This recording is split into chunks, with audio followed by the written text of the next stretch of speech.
अब क्या है, इकोनॉमिक रिफॉर्म्स हमारी सेकंड पॉलिसी जिसका नाम क्या है, प्राइवेटाइजेशन। हमारी पहली वीडियो में क्या थी, लिबरलाइजेशन। अभी क्या है, प्राइवेटाइजेशन। और थर्ड वीडियो में क्या होगा, ग्लोबलाइजेशन। ठीक है, अब सेकंड पॉलिसी है हमारे पास प्राइवेटाइजेशन। जो ये सेकंड पॉलिसी है, प्राइवेटाइजेशन का मतलब क्या होता है, the process of the involving the private sector in the ownership and operation of the state on enterprises। कि हमने क्या करना है कि पब्लिक सेक्टर से हमने किस में जाना है, प्राइवेट सेक्टर में। ठीक है, कि ये मेरा पब्लिक सेक्टर है, ये प्राइवेट है। पब्लिक सेक्टर की जो ऑनरशिप है वो इसको देनी है, आपने प्राइवेट सेक्टर को ऑनरशिप देनी है। तो इस पूरे प्रोसेस को क्या बोलते हैं हम, प्राइवेटाइजेशन। प्राइवेटाइजेशन का हमारे पास सिर्फ दो वे है कि हम प्राइवेटाइजेशन दो वे से कर सकते हैं। फर्स्ट टाइप के हमारे पास sales of government enterprises to private sector, कि गवर्नमेंट सेक्टर को आप बेच दो प्राइवेट इंडिविजुअल्स को। जैसे हमारा मैक्सिमम एयर वे बेचा गया। ठीक है, सबको पता है कि जो इंडिया का एयरवे है वो किसने बाय किया, टाटा ने बाय किया था। सेकंड क्या है, withdrawal of the government ownership and management from the mixed enterprises. ठीक है, पहले क्या था कि गवर्नमेंट सेक्टर के पास 100% की ओनरशिप थी। ठीक है, बट वो चल नहीं रहा था। ठीक है, तो 100% की ओनरशिप से उसने क्या करा, अपनी ओनरशिप 51% रखी और 49% किसको दे दिया, प्राइवेट सेक्टर को। ठीक है, और ये किसके पास है, पब्लिक के पास है। तो ये भी क्या है, तुम्हारी प्राइवेटाइजेशन है। ठीक है, रेलवे में भी ऐसा हुआ, पूरा डिपार्टमेंट नहीं बेचा रेलवे का सिर्फ कैटरिंग सिस्टम बेचा। तो वही है withdrawal of government ownership and management of mixed enterprises. ये प्राइवेट सेक्टर भी और पब्लिक सेक्टर भी दोनों मिलके चलाएंगे इंडस्ट्रीज को। ठीक है, तो ये क्या है हमारा दो मेथड जिससे हम क्या कर सकते हैं, प्राइवेटाइजेशन कर सकते हैं। उसके बाद इसका देखो पॉजिटिव इफेक्ट क्या पड़ता है, सबसे ज्यादा इफेक्ट पड़ता है पॉजिटिव किसका, प्राइवेटाइजेशन का। First positive effect, enhance productivity. अब क्या होगा, प्राइवेट इंडिविजुअल जब भी आएगा, प्राइवेट इंडिविजुअल का सबसे पहला ऑब्जेक्टिव क्या होता है, प्रॉफिट मैक्सिमाइजेशन। वो प्रॉफिट मैक्सिमाइजेशन के लिए डिफरेंट मेथड यूज करेगा, अपने आप को एफिशिएंसी बनाएगा जिससे उसको लॉस ना हो, क्या हो, प्रॉफिट मैक्सिमाइज हो। सेकेंड एफिशिएंसी, तो इंडिविजुअल अपने आप को एफिशिएंसी करेगा ही करेगा। Third upgradation and modernisation. अब इंडिविजुअल पर्सन आ गया, प्राइवेट सेक्टर आ गया, वो अपने आप को प्रॉफिट लाने के लिए क्या करेगा, नई नई टेक्नोलॉजी यूज करेगा, नए नए मेथड्स यूज करेगा। तो उससे क्या होगा, हमारी इंडिया में अपग्रेडेशन आएगी, मॉडर्नाइजेशन आएगी। Fourth positive impact, diversification of production. अब क्या होगा, प्रोडक्शन की टाइप्स निकलने शुरू हो जाएंगे, डिफरेंट डिफरेंट तरह की डिवर्सिफाई होगी और उससे क्या बेनिफिट मिलेगा, प्रमोट कंज्यूमर सर्वेंटिटी। सर्वेंटिटी का मतलब होता है कि कंज्यूमर्स के पास मैक्सिमम ऑप्शंस हो जाएंगी एक चीज को बाय करने के लिए। अगर मान लो हमें सर्फ वॉशिंग पाउडर खरीदना होता है तो हमारे पास के कितने ऑप्शंस है, हम सर्फ एक्सेल कंपनी का ले सकते हैं, हम टाइड का ले सकते हैं, हम व्हील का ले सकते हैं, हम निर्मा का ले सकते हैं। वो क्या हमारे पास ऑप्शंस हैं। तो वैसे ही कंज्यूमर्स के पास क्या हो गए, डिफरेंट ऑप्शंस हो गए प्राइवेटाइजेशन के आने से। तो ये तो इसके 5 पॉजिटिव इफेक्ट हो गए। हमारे पास प्राइवेटाइजेशन के 2 नेगेटिव इफेक्ट भी है। पहला नेगेटिव इफेक्ट क्या है, डिसरिगार्ड सोशल इंटरेस्ट। कि प्राइवेटाइजेशन में क्या होता है, सोशल वेलफेयर नहीं होता।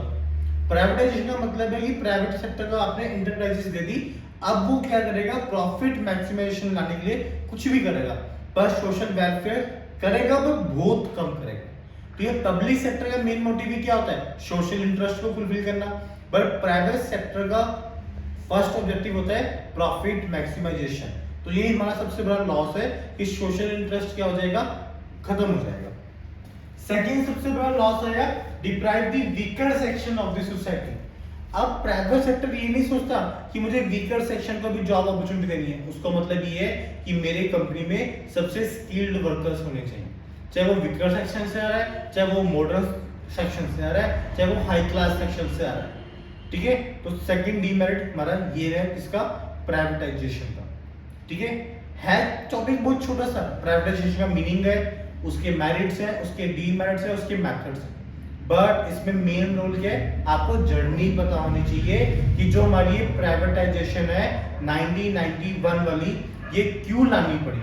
देखो पहला, सबसे पहले क्या, जब हमारा देश आजाद हुआ 1947 में, हमारा देश आजाद हुआ 1947 में, जो हमारा देश आजाद हुआ उससे क्या हुआ कि अब हम आजाद हो गए, साथ में हमारी पार्टीशन भी हुई, पर हमारा इंडस्ट्रियल सेक्टर क्या था, ब्लिक इंडस्ट्रियलाइजेशन थी हमारे पास इंडस्ट्रियल सेक्टर कमी थी।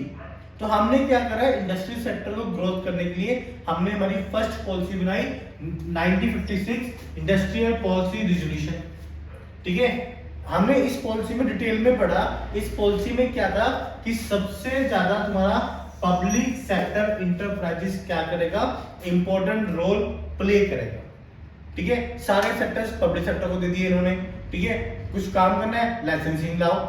ठीक है, लाइसेंसिंग इन्होंने लिबरलाइजेशन खत्म कर दी, बट पब्लिक सेक्टर के पास क्या करा, मैक्सिमम सेक्टर्स दे दिए।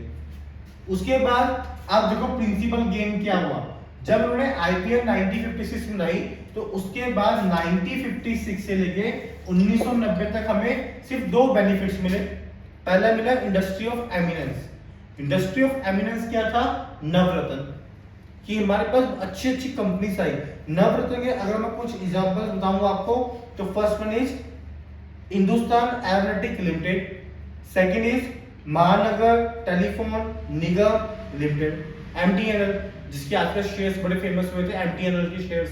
ठीक है, तो वो क्या नवरत्न की कंपनी है, जिसको हम बोलते हैं इंडस्ट्री ऑफ एमिनेंस। कभी कभार एमसीक्यू में ऑप्शन आ जाता है कि इंडस्ट्री ऑफ एमिनेंस किसको बोलते हैं, तो वो किसको बोलते हैं, नवरत्न को बोलते हैं, ना मिनी रत्न को, ना महारत्न।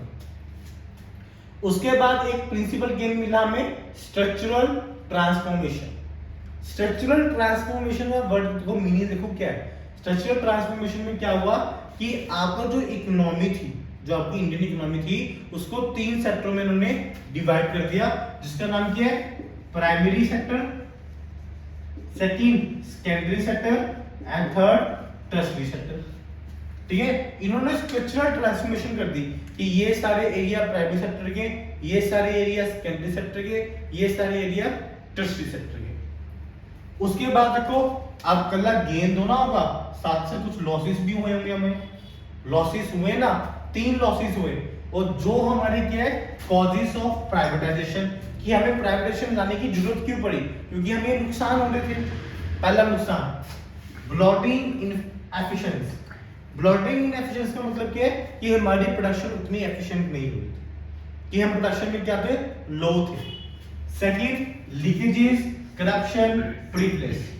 ठीक है, आपको तो पता ही है, इंडिया तो फेमस है कि इंडिया में कुछ भी काम करवाना हो आपको क्या देनी पड़ती है, करप्शन देनी पड़ती थी। ठीक है, तो वो पब्लिक सेक्टर बदनाम भी इसमें हो गया था कि पब्लिक सेक्टर में कभी भी जाना है, लाइसेंस बनवाना है, लाओ जी 500 रुपए एक्स्ट्रा लाओ, कोई काम करवाना है, लाओ 1000 रुपए लाओ। तो क्या करप्शन बढ़ा हुआ था पब्लिक सेक्टर में, जिसके कारण क्या हुआ, बहुत बड़ा लॉसेस होने शुरू हुए। उसके बाद थर्ड हमारा क्या हुआ, dead weight loss. Dead weight loss क्या है कि हमारी सोशल लायबिलिटी बढ़ गई, हमारी दिन भर क्या पॉपुलेशन बढ़ती जा रही थी, जिसके कारण क्या हुआ, हमारा पब्लिक सेक्टर का मेन मोटिव ये है कि हमें सोशल वेलफेयर करना है। अगर वो उसकी कंपनी लॉस में भी चल रही है, वो फिर भी उसको रन कर रही है, ऊपर से वो सोशल लायबिलिटीज क्रिएट कर रही है। तो सबसे बड़ा लॉस हमारा ये था, डेट वेट लॉस। इन सब लॉसेस को रिमूव करने के लिए हमने 1991 में क्या करा, प्रोसेस ऑफ प्राइवेटाइजेशन बिगेन, कि हमने क्या कर दिया, प्रोसेस ऑफ प्राइवेटाइजेशन स्टार्ट किया।